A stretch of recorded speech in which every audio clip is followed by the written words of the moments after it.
Atëherë, për parashikimin për këtë javë, letrat erdhen më keq se ç'ishte herën e kaluar. Megjithatë unë po i tregoj tani. Kjo është letra e djalit. Dhe unë mendoj se kjo letër simbolizon vendimin e tij për të mos i ndryshuar gjërat.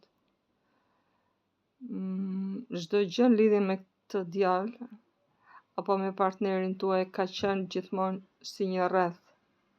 Ikja ardhje, e njëjta gjë po ndodh përsëri tani. Dhe unë mendoj se ai nuk do të ndryshojë qëndrim.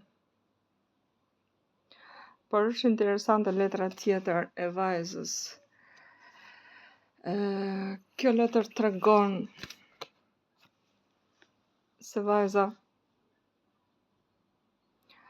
është shumë e gufosur me energji jo të mira.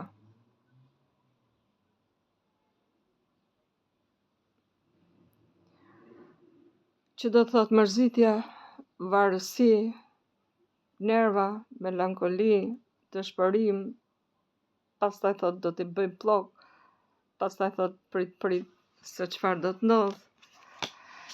Gjithsesi do të marr dhe një letër tjetër se çfarë do të ndodhi konkretisht sipas letrave që tregojnë të ardhmen. Çfarë do të ndodhi këtë javë nëse do të ketë ndonjë ndryshim midis të dyve. Atëherë, ka ardhur letra e kohës, që do të thotë se që të dy personat duan kohë.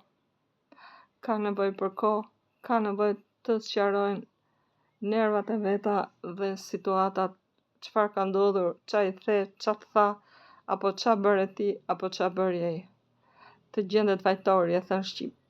Dhe pastaj të sistemohen gjërat, apo të sistemohen nervat. Faleminderit.